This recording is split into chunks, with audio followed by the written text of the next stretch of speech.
I would like to welcome you all on today's CPOEF E-TALK on personal branding, why and how creating and improving your personal brand and reputation. So maybe Nina, to start with you, what is a personal brand? Well, I'm going to start to say it better than I did in the first time, so I'm actually now you have a chance. No, but I think we're going to talk about this a little bit more in the following minutes and or maybe an hour, all three of us. But I look at the personal branding differently when I talk about myself building a personal brand, or when I talk about my clients and we're discussing how to do their digital presence and building a brand and reputation via PR, which is my basically area of expertise. The way I'm doing this is basically I started with just a feeling. I never really did any strategic thoughts on it. I think this is really good. I mean, it plays well for now. So the way I do it, that I have a very, very clear why or purpose that I want to do in my life with in the area of expertise and all the other things that I'm doing next to it, which for instance, one of the things that I do also on the podcast a lot is shining the light on small and micro businesses in Slovenia, because I would like to make a discussion about how nice it is to be a part of the business community in Slovenia as well. So this is my path, and this is the way I actually do things very organically, without any lots of strategic things, without any big strategies and long financial plans or I don't know what. So in a way, it's very easy and very I can be very flexible, which is something that I think we all learned. If we had problems with that before, we all learned in the last year that we have to be very flexible and kind of move between the waves that are happening around us. Maybe for now, I will leave this here, and then we will discuss more.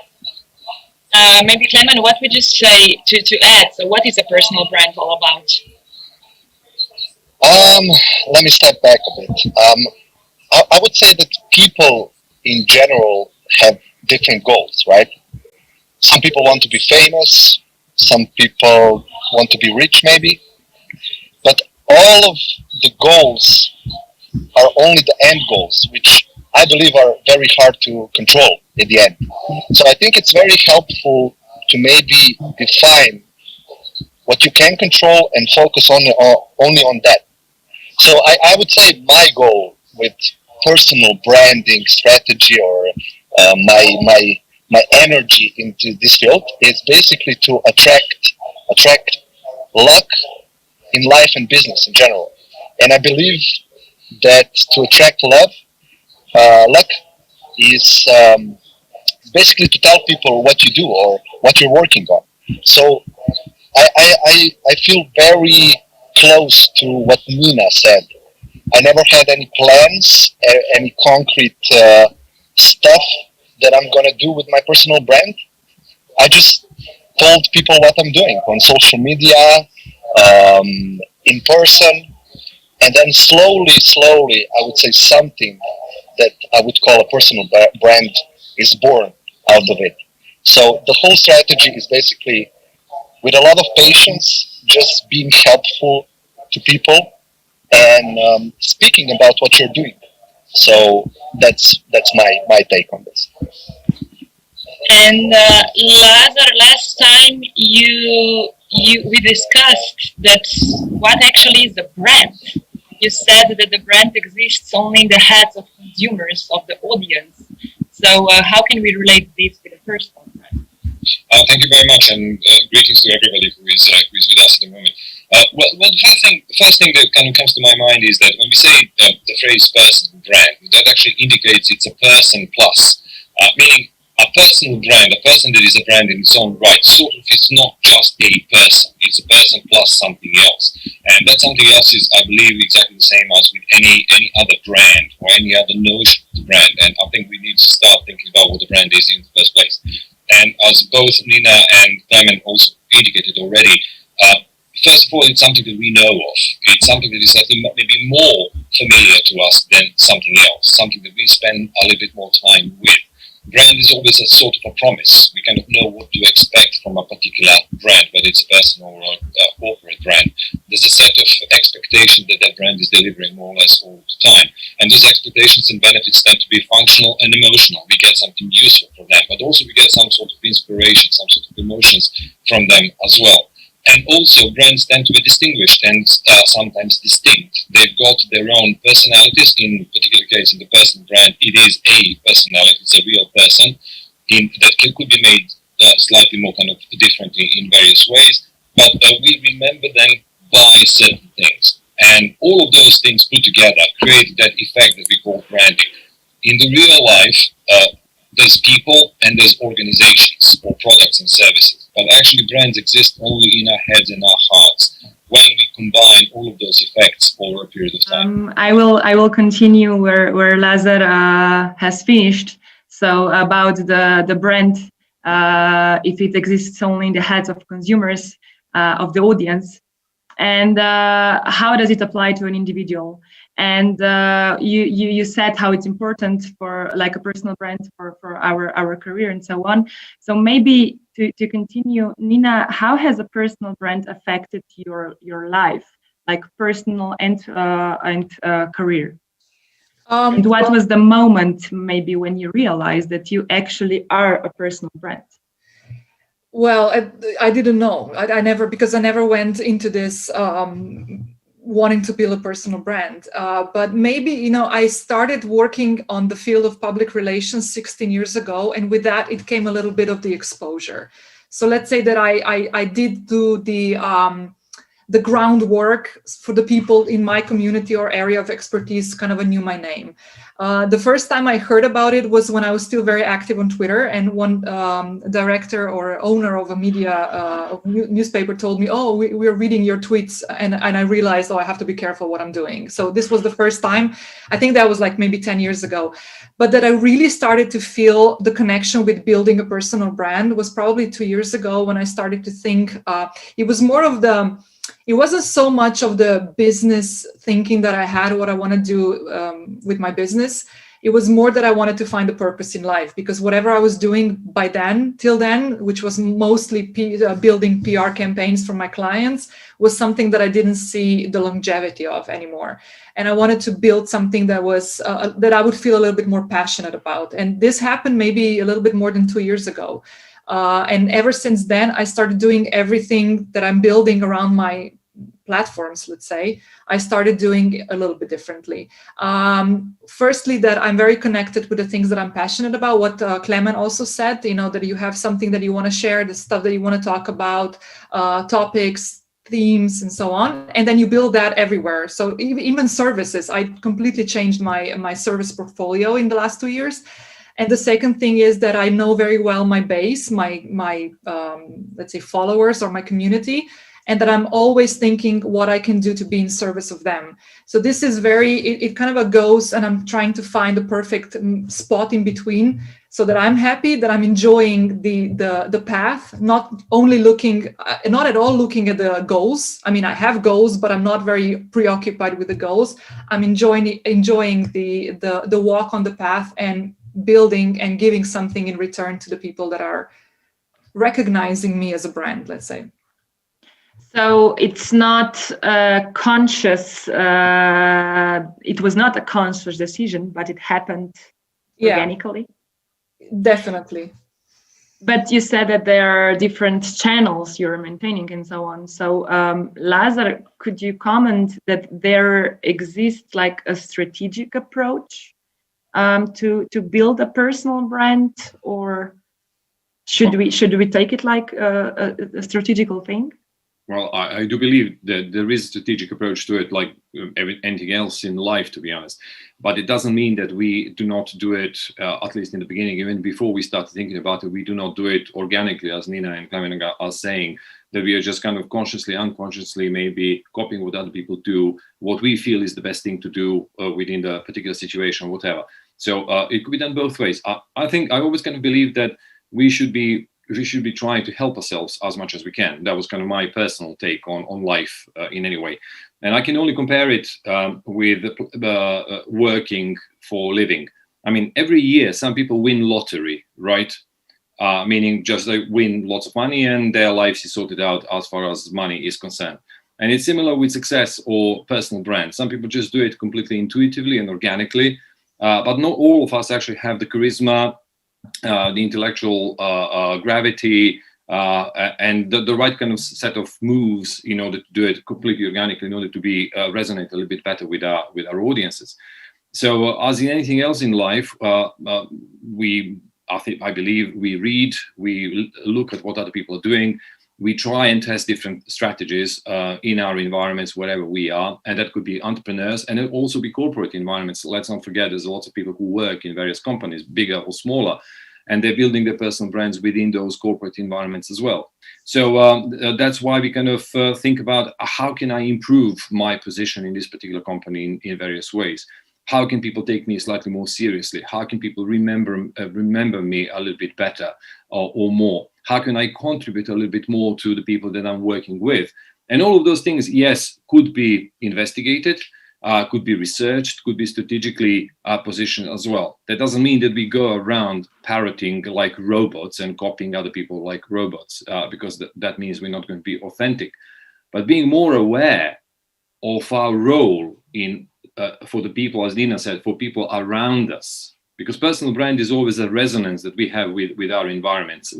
Talent is not a solo melody. We are not working nor living in a vacuum. We are always part of certain environments.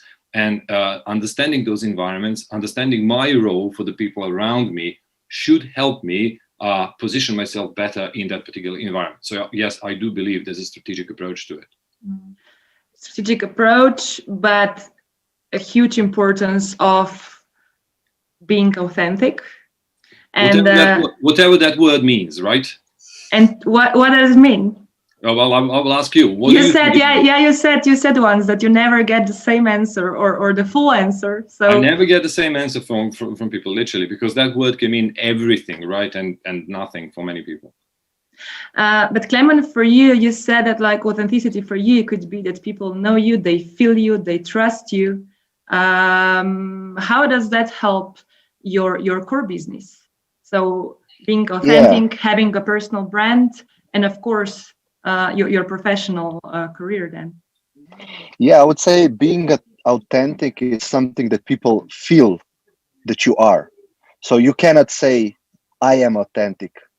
This is for the people to say, right? Mm-hmm. So I would just, for people who are going onto networking events. So from my side, networking was never my cup of tea, right? I never had business cards in my life. So, and I always perceived networking events in general, all over the world, a bit fake. But I am an extrovert, and I still couldn't connect with anyone on such events because there was so much fakeness in the business world. So this is I perceive it. My ego perceives this as a world of masks and egos. So I would say we can say what is not authentic. We cannot say what is authentic. So that was not my cup of tea, and I noticed this very early on, and I just didn't go into that direction. So I was trying something else. So that's my take on authenticity, and I would be glad to hear from Lazar because he went more into the corporate world and has more experience in that department, and I'm sure he also thought about what I just said in the business world. I think there's maybe a question for Nina as well before I answer that, because both of you actually have built your authentic brands and your personal kind of authenticity organically from the ground up, and it's kind of great to hear. For me, at least, it would be very useful to hear how Nina sees the word authenticity. I can say it. I mean, in a very plastic way. One of the biggest compliments that I can receive is when I meet somebody outside of these platforms that we're using, and they say, "Oh, you're exactly the same as on podcast or stories on Instagram and so on." Because why? Because I when I think about what is being authentic? I'm already not being authentic. I'm already trying to please somebody, right? We all want to be liked. We all want to be we all want to please people around us. Of course, that's normal. But my core idea of what I want to do is I don't want to play games. I don't have time, and I don't want to spend my time. I'm very, very, very, very strict with my time. I rather sleep and take my time off and go for a walk that I would use for playing roles and being something that I'm not, or working on some project that I don't want to work on. So I'm very, very protective of that. So whatever I say, I usually really think about things that I'm putting out, even if it's just a story that it's 15 seconds long and it will be online for 24 hours. Doesn't mean that every story that I put out is strategically planned. I'm just saying that every story I tend to put something out that has an added value for the community that is following me. This is number one. And the second thing is that I know who I am. Maybe this comes with the years. Maybe it comes because I did a lot of self-reflection in the last couple of years, meditation and so on, that I really know what I want and what I don't want, which is also very important, maybe even more than what you want. And I know who I am. I want to look myself in the mirror at the end of the evening and know who's looking back at me, which means also for all the other things that I'm doing on all the other platforms. So if something doesn't feel right, if something, or maybe if I don't have first-hand experiences on some things, I'd rather not talk about it, because it's just, it's not something that I want to do. Klemen, you opened the topic about corporate world and of course other extreme, maybe freelancing and entrepreneurship. Lazar, or maybe of course all three of you, but Lazar, how would you comment the importance of a personal brand in a corporate world? Well, and probably doesn't have the same. Well, I actually genuinely believe that the set of principles is exactly the same, whether we are entrepreneurs, whether we are freelancers building our own kind of personal name, even without a company behind us, meaning personal company, just as a consultant, just as a voice in this noisy media or business space, and also within corporations as well. I believe my experience is that the same set of principles apply. So with authenticity, to go back to it, it really reminded me of one American Supreme Judge once. It was a famous case in 1970s about pornography. And nobody actually managed in the court to define what pornography is. But that judge actually said, okay, so we can't define what it is, but we know what it is when we see it. And it's going back to what Klemen actually said, we feel authenticity. And it could be that something that is just yours, something that is felt as being really genuine, emotional, heartfelt, coming from the bottom of your soul, but also being distinct, being different as well. There's kind of various sides to authenticity, something that you can credibly own. May come from your personality, may come from the way that you talk, the way that you think, the way that you do things. I believe that the set of principles is the same. In my experience, there's 5 or 6 things that actually can help anybody build a personal brand. One is understanding yourself, what Nina said. Just understanding who you are, how you work, what are your weak sides, what are your blind sides, what are your strong sides, would help enormously, because that would help you actually adjust and adapt to different situations that you find yourself in. Then the second thing is understanding people around you, because particularly in the corporate environments, we have to do that. Otherwise, we're just going to be completely floating adrift and very often clashing with people as well, if we don't know the environments and the people around us who are we working with, what their psychologist is, what their personality types, what their communicational types they are, and all those things. Then the third thing is defining what is your role for people around you. What is the role that you're actually fulfilling, particularly in the corporate environment? Are you a mentor? Are you a fixer? Are you a psychologist, a helper, or something else? And we all have kind of different roles for different people around us, depending on whether we lead the team or we're just part of the team, sideways, upwards, downwards, and so on and so forth. Then which communication type we are. It's really important, because in my experience, most of the clashes and problems that we have with people is because of miscommunication. When our narratives are not aligned, because when I'm talking the way that that person cannot process, they're talking in the way that I cannot process, and usually clashes come out of those communication styles. So understanding that is the key thing. And then finally, we got all these things that we talked about promoting ourselves, or actually making ourselves known. How can we talk about it, about ourselves, the things that we do, and the style that we talk about what we do. And the style, some people develop completely organically, spontaneously, but some people have to work on it. We not all of us are flamboyant, really kind of eloquent, and we can posit things in very interesting ways. But those things can be learned to a certain extent. And what I'm saying is actually we should try to learn it. So then we actually look at what are the topics that are important for people around us. Can we help with understanding those topics? Can we explain them? Can we help with projects that they do? Do we have any memorable phrases, any things that they're going to remember us by, and so on and so forth? All of these things kind of put together into a package practice over a period of time should help somebody slowly but surely build presence. You said that people get to know you. Is it only important that they know who I am or what I'm good at? Maybe, I don't know, maybe you, Klemen. That's part of you. That's part of you, right? What you're good at is part of who you are, and particularly who you are for them. Do you know what I mean? When you say who you are, that actually, again, it's who you are as a person, as an individual on your side. But equally important is how people see you, who you are. And ideally, as Nina said, we would have a match between those two things. Yeah, I do. But we can also help achieve that match if we know both sides. Yeah, so you posed the question to me, but I think it would be helpful if I explained what my epiphany was regarding the personal branding, right?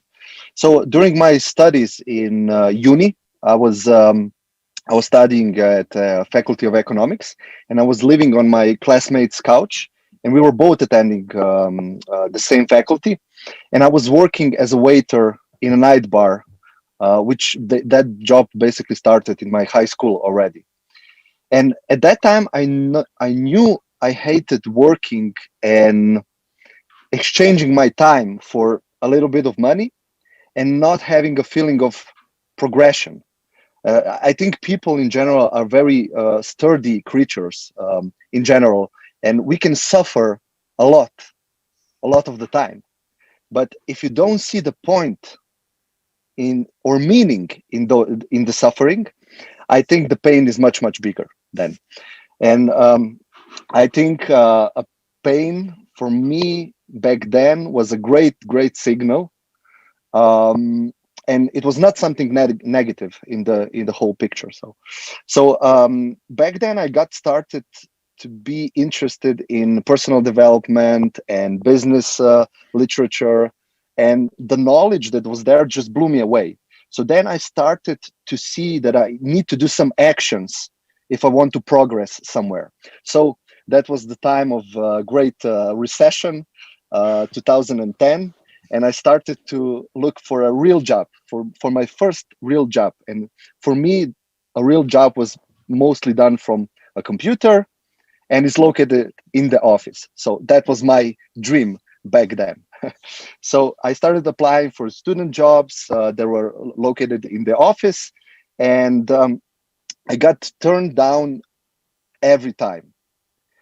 So I started to think, I need to offer my time for free.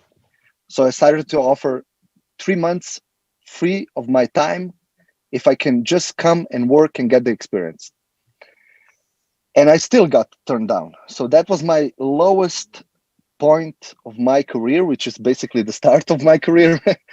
And basically I couldn't understand why they didn't see the potential that I knew I had. So that was my epiphany. So it's not enough that I know I have potential or that I am good. It doesn't matter in that case. They need to know that also. So what I did then is basically open a simple blog webpage, a blogger back then on Google. It was basically free. Bought my domain with my name and just made a fancy CV. The content was the same inside. So I got invited to a job interview and I got a job on the spot. And the guy who hired me is my dear friend to this day. And he's always telling me that was the main reason we hired you. We just saw that you are above everything else on the market. So back then, that was my epiphany. So I started to see, okay, I need to present myself to the world. It's not enough that I know I'm good or that I have skills. People need to know that also. So that.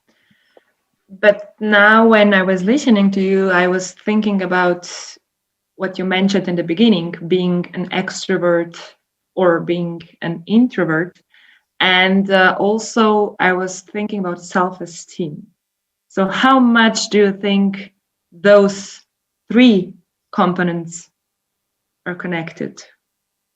Or I jump in because I suffered from Nina. Sorry for maybe kind of stealing the limelight on this one.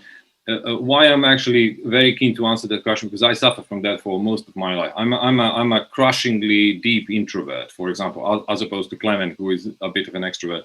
And Klemen, I share completely with you those kind of quick matching or networking events. Oh God, I cringe from them. So as a crushing introvert, most of my life, actually, I was going around suffering from being very, very non-confident, having very low opinion of myself. So I can really relate to that. You may try to fake it, but it's going to leak, as it says. That's the part of non-being authentic, because here and there, even without you actually noticing, it's going to leak one way or the other. That's why I think it's really, really important to work on yourself, because your personal brand starts on working on yourself first and foremost, and understanding actually those weak sides. And for me, going through cognitive behavioral therapy actually was in London, was the key breaking moment.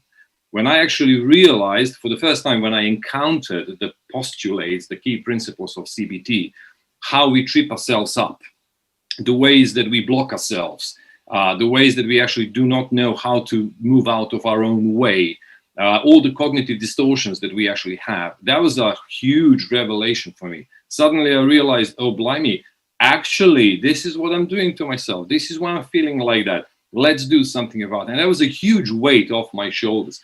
So as you said, I didn't have to pretend to be confident after that. I simply was. But it was the result of actually understanding what is happening within me.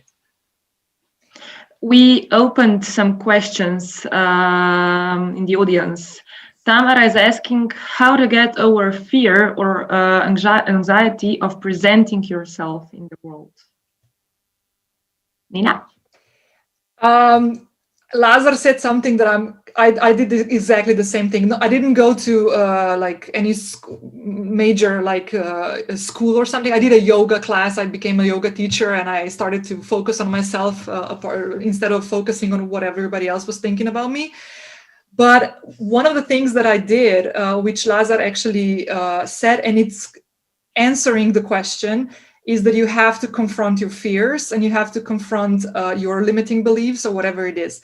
We have to firstly be aware that everybody in the world has that. I was listening to a podcast and Bill Gates was talking about his limiting beliefs, which is that he doesn't speak anything else but English, and he always feels very stupid when he's in a foreign country, for instance. So even Bill Gates has a limiting belief and a fear that he's going to be exposed, that he's not a really cool guy. So what you have to do is what I did. I was living with my fears for my whole life. And maybe 3 years ago, I confronted my fears with a really stupid thing that I did, but I confronted all my fears at the same time. I hate being high and move. I'm not afraid of heights. I'm not afraid of this, but I'm afraid of moving and being high. And I went on Bali. I went on a swing, which was like 110 meters high above the rainforest. And I actually, when I did that, I was like, okay, if I can do this, I can do everything else. And this is the way how I started doing my fears and confronting them. So what you have to do, if you want to do like live presentations or you want to be a public speaker or something like that, you have to keep doing that. You have to do the stuff that you're mostly afraid of. Sadly, that's the best thing you can do. It's kind of the hardest thing to do, which is a good thing, because once you do that, you're going to get over it. But you have to always do. It's the same as I'm not being creative. You have to work on your creativity. You have to make like 100 or 1,000 stupid ideas so that you get to a really good one. But it takes practice, and you have to absolutely go completely in the face of the fear. Yeah, exactly. Can I pick up on that point, Nina? At Google, I guess most of the people here know what's the imposter syndrome. When you actually reach some kind of higher position, but you still feel like you are cheating, you are fake, and you're not delivering. Well, at Google, there's a group. There's about 1,000 different groups within Google, all publicly available on the system internally. You can join any group you want. The imposter syndrome group had more than 5,000 members, and some of them were absolutely high level people, actually, still feeling like they're not delivering, they're fake, and that they're going to be found out any single moment. So as you said, literally, apart from congenital extroverts bordering on psychopathic, I would say everybody else feels a little bit of that. Yeah, exactly. Similar question, but I think that you just answered it somehow, but it's a question for Lazar. So incorporate your authenticity to this process would be an underlying idea of strategic approach. So if I understand correctly, how to connect authenticity and strategic approach? Well, for me, first of all, it's not a false dichotomy. You know, when somebody says strategic approach, we kind of think fake, and I think it's completely wrong. Strategy is that you think what you're doing, that you try to figure out exactly what you're doing, not just to feel it. Because feelings are great, but feelings can also, we know, can take us to the wrong direction as well. We just have to understand what we're doing. And again, some people can do it organically, but my experience is there's very few of those people who can do the right things or instinctively. Most of the other people actually have to learn it somehow, or at least help themselves a little bit.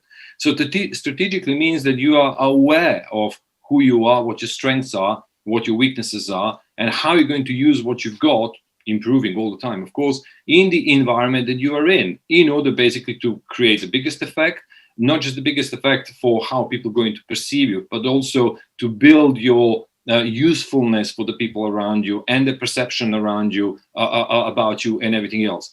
Strategically means that you are thinking about that you are analyzing, that you know what you're doing. And then when you, if the evidence supports you, and you're going in the right direction, you just jump. You use your emotions, you use your gut feel, and you jump and you do it. And sometimes it turns out right, great, you tick, you learn one thing. Sometimes it doesn't.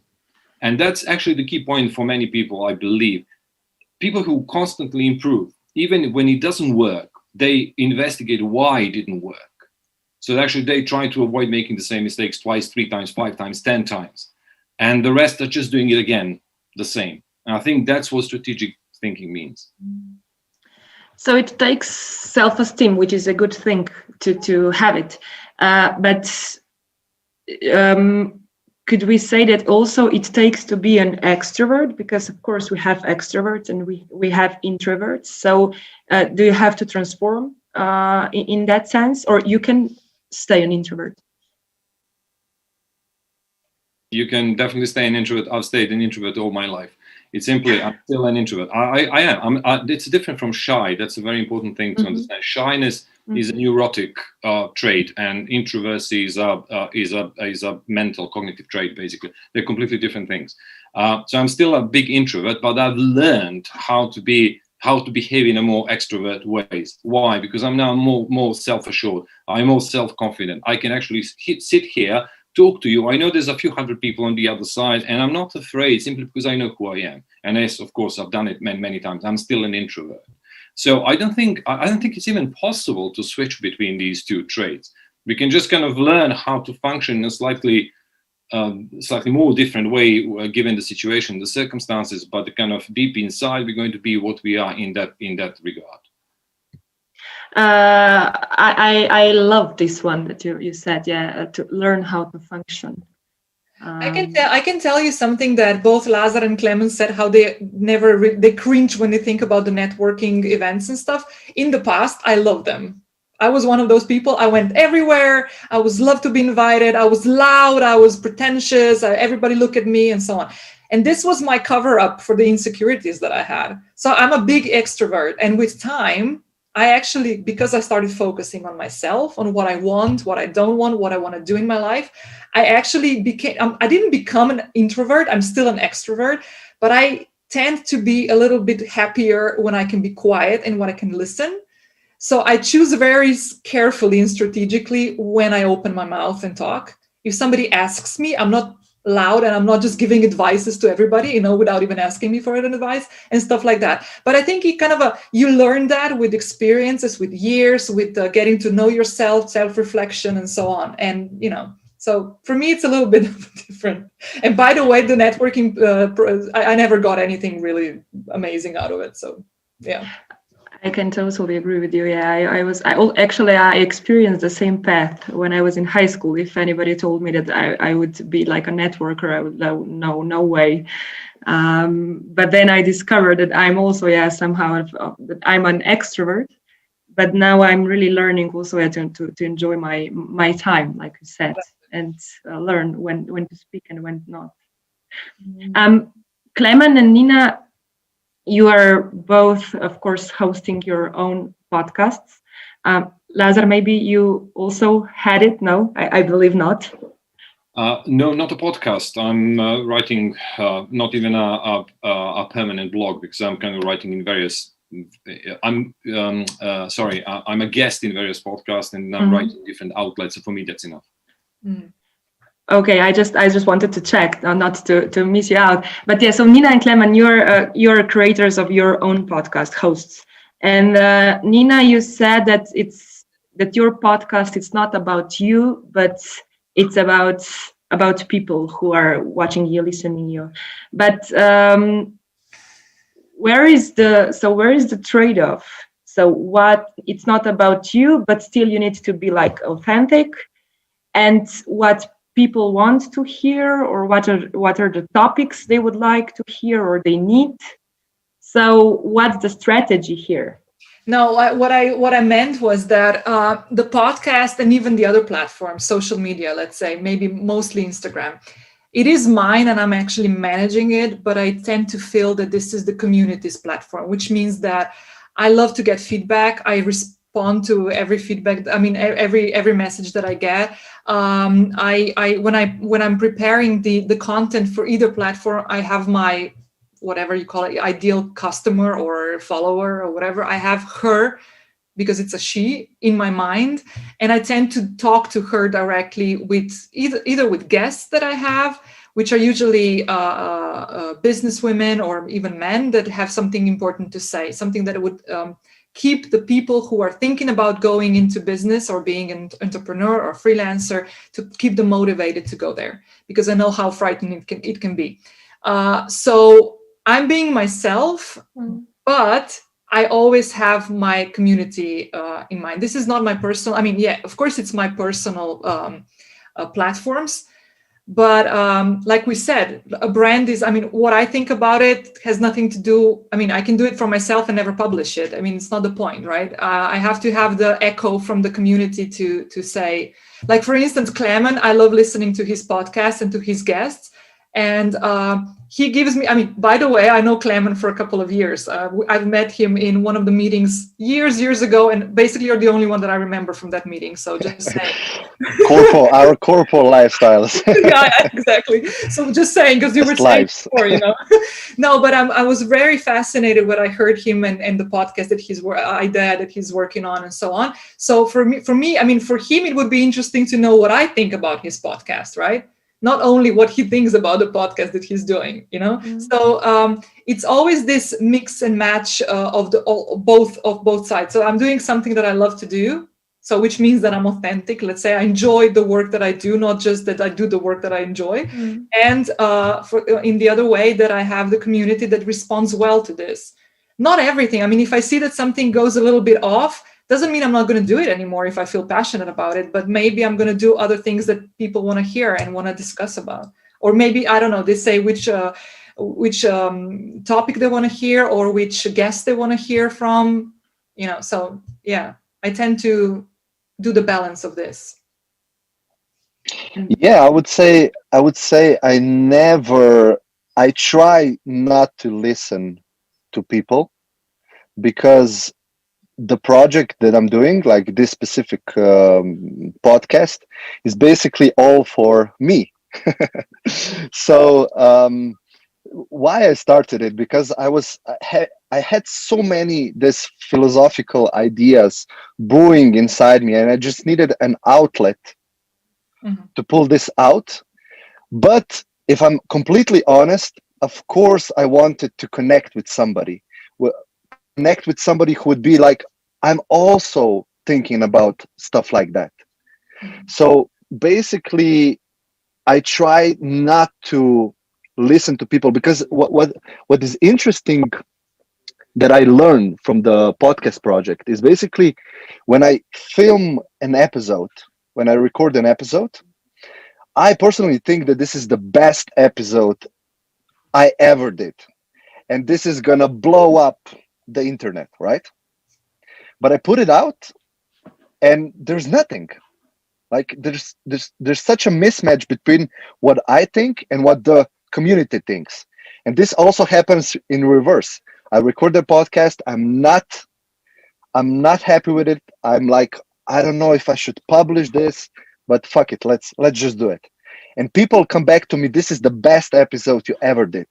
So when I learned this, I just step back and I just create, because involving myself, my thoughts, my judgment, what is good, what is not, it can drive you crazy, because you can just listen to people and just always go into a direction maybe that you are not very comfortable in.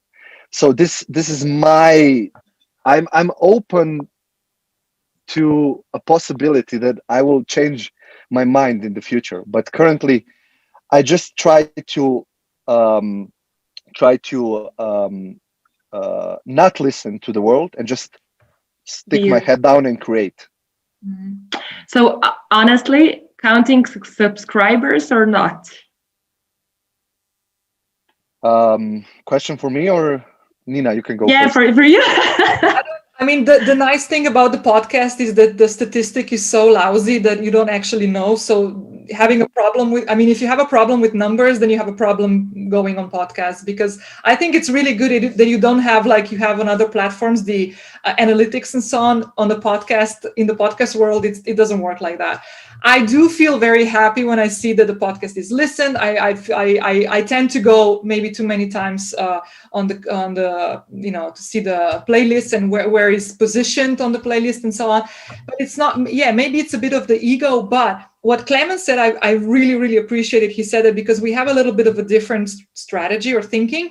But I do tend to listen to people. I do it my way, actually. But, I do have an open mind. Maybe, and I have to say, my community is very nice, so it's not like, it's very positive. Yeah, I don't have maybe twice a year that I have somebody who's really nasty on Instagram. Let's leave it. I mean, Twitter, I'm not even gonna talk about it. That's a different story. But Instagram, it's very nice, very supportive, and they tend to have like comments that are very useful for me as a creator of a podcast or content.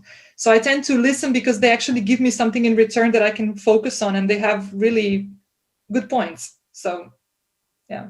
Yeah, I would just say regarding the counting of your success and subscribers, etc. I very much felt what Lazar said about the strategy. You need to do certain things if you want to progress in life. So regarding the subscribers and views, for example, on YouTube, I think this is very helpful for the algorithms, right? So more and more people will listen to you, then you can get more and more famous, maybe guests if you want them, right? So this is everything is mixed in together. You cannot say like it doesn't matter at all. But I would say that this phrase is very close to me. Post and ghost. So you post something and you go away. You don't look, how is this episode compared to previous episode? How many likes? How many comments? Do people like it or not? Like, this can drive you crazy if you are creating, because you will need to create 10,000 pieces of content. And if you're doing this all the time, you'll run out of energy. Yeah. So I think you as a creator, if you are a creator, and I think it's good to be a creator in this day and age, not to be a worker only. I think it's helpful to know yourself, as we said, and know the creative process. And I would just say, if we are practical, I would very, very much suggest to people to read War of Art by Steven Pressfield. And he's basically talking about a force that's inside of us called resistance. So this is basically his way of saying ego, but it's much more helpful to say resistance, because this is the force that is sabotaging you to create. So all the ideas that you have, all the fears, what will people think of me, all this will not get enough views. You will never create anything meaningful if you go into this direction. This is I really believe strongly in this. And probably you cannot stay authentic if you follow all those. Well, if you're trying to be everything to all people, then you're nothing to nobody, basically. And I very often actually mention one quote by David Droga, the famous creative director from Droga 5 agency. We were actually having a conversation at Google once about exactly this particular thing, the reach versus something else. And he said we should actually stop counting, or actually not be so obsessed about counting the number of our viewers. We should start weighing them as well, because not all of them have the same weight. And I actually have to say, took that advice quite seriously. For me, it was always more important to be appreciated by the right people than by many people, which means that I always had at least 3 jobs waiting for me in London, because I knew that the CEOs of those companies thought highly of me. I didn't care about 30 other thousand people that may think this or that about me. They're not important to me. So again, all of that goes back to your strategic thinking and your strategic objectives. What are you trying to achieve actually? If it's just awareness among the highest number of people, or is it some sort of a reputation within certain kind of people? And it's a strategic challenge. You know, we in branding world, we very often say awareness is not everything. You know, Hitler is used as an example. Hitler is 100% brand awareness, 0% brand equity. And it's really important to know that. Lazar, sorry, Klemen. Yeah, I would just emphasize this, because I think it's really important. The depthness and not like, or the quality and not quantity. And in this day and age, I think it's very, very important. And I think if you have a deeper relationship with your followers, it can be followers or just connections on LinkedIn. I think it's much more helpful in the long run to go into depth than into width. So I think people miss this opportunity in today's world, because we touched upon the topic of authenticity. I think people crave authenticity and authentic people who have an open heart, right? Because even our reality shows are not reality, you know. Kardashians, they are not living in the house that they are filming the reality show. Or talk shows on TV, everything is made up. It's like a living room, and here's your cup of coffee. You came to my house. But people know in their subconscious that everything is fake. So I think that is why Joe Rogan or some people on social media are having so much traction, because people crave the authenticity. They know that what he's saying is what he's really thinking, right? So I think this is a huge opportunity for all of us. You mentioned quantity or quality over quantity. And Lazar, what would you say, what's the impact of social media, of this quantity and quality components of personal branding? It's actually thinking about social media and personal brand. I think it's never been easier and more difficult at the same time to build your personal brand in the modern media space. It's a hugely congested, noisy, loud space. It's very kind of difficult to break through. But on the other hand, if you know what you're doing, it could be never been easier to actually break through, because you don't have any of the gatekeepers that we had in many of the traditional media as well. So again, all depends how you do it and how strategically you approach the whole thing. As for the personal brand, they are a fantastic platform to show what you know, what you're good at. A fantastic platform to show your tone of voice. To start, as Klemen and Nina was saying, slowly but surely building your followers, your people who like what you do, how you do it, how you talk, how you present yourself, the kind of personality that you are. And then slowly but surely, if you stay true to yourself, if you are good at something, you're going to find your audience, and they're going to kind of follow you for as long as you are delivering what they want, what they like. Or maybe if you want to change yourself, you're going to find new audiences. But it's tough. It's really, really tough. I think this space is actually made for skippability. The screen, particularly the mobile phone screen, is the space of skippability. Never been easier to ignore things, and that's why we need to deliver something that the group of people that we are focusing on really kind of like to get from us. Maybe to conclude, because we are running out of time, Nina. Haven't started yet. we can continue. Nina, what would you suggest, or to someone who is like to a young entrepreneur or a young freelancer who just started his or her career and would like to strategically start his own personal brand? I would start with themselves. So basically everything starts with you, meaning that you really have to know who you are, what are you passionate about, what are your area of expertise, what Lazar said before, what you're good at, what you're not good at, strength, weaknesses, and so on. Do a bit of the SWOT analysis or whatever it is that you can do for other stuff, right? So you can do it also for yourself, because I think it's very important. This is something that I came up with for myself when I was 40 years old. I think it can be done a lot faster. It's not a competition, but I wish I had done this before. A lot would be saved for me, a lot of cries and so on.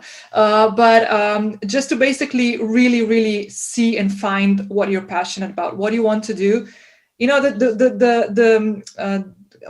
The quote, like, if you like what you do, you're not going to work for the rest of your life. It basically doesn't feel like work. Everything is very effortlessly. Not that there are days that you basically want to shoot yourself in the head, but it's a lot easier when you know what you're doing, what your purpose is. And then you have to connect this with the audience that you want to attract. Mm-hmm. Or with the clients that you want to attract, whatever it is that your business or product or service is surrounded with. I think it's really what we discussed now regarding numbers. I think it's really important that you don't really fall into this loop, because it just doesn't go anywhere. See if it's quality. For instance, when you ask before, I just want to reply what Klemen and Lazar said before. If you ask me how many people are subscribed on something on podcast, that for me, that's not the main thing that I look at. I actually want to see how many people listen till the end of the episode. Mm-hmm. That's the most important thing for me, because I want to see if it's 40% of the people, or if they stopped listening on the 12th second and didn't go to the full hour, what happened there? These are the things that are very important. And know who you're talking to, what they're dealing with, where are the problems. I always use when I'm teaching my clients PR or how to talk on social media. When you want to make a how you call this, bormachina, when you drilling the walls, you have to drill a wall to hang a picture, right? You're not selling a driller, you're selling the hole in the wall. So basically, you have to find the holes in your wall. What are the things that you're actually feeling with people? Are the problems somewhere there are in their life that you can fix something, let's say fears or something, I don't know. So you have to find this and connect it with your passion. And if you do that, I think it's the magic that can happen. It's really good. Klemen, maybe for you, my last question, because you were there, but okay, you're not anymore, but the importance of a personal brand for a job seeker. What would be it's important. I would just say buy your domain with your name.com. Focus your mindset on creating value for people. And just create. That's everything that I would say to someone. Like, it's never been easier. You have this in your pocket. This is a podcast microphone recorder. This is a vlog recorder. This is your connection with your followers through DMs. Everything that you need is in your pocket. It doesn't matter if you like gardening, if you like doing startups, if you like Smurfs, It doesn't matter. Just be somebody who is providing value to for civilization. And you never have to think about a personal brand, ever.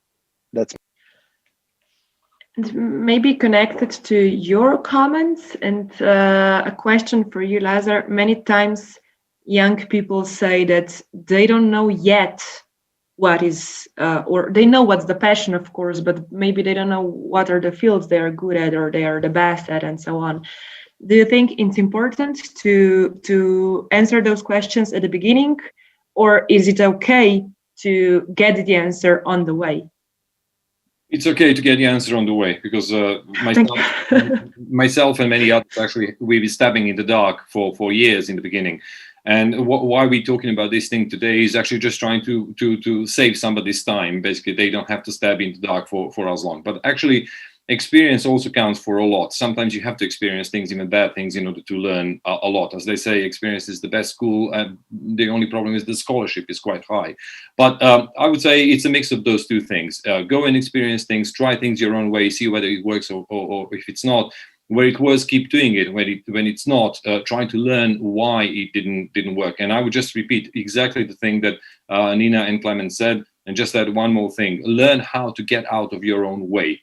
And for that requires a little bit of self-reference, self-introspection. Thank you.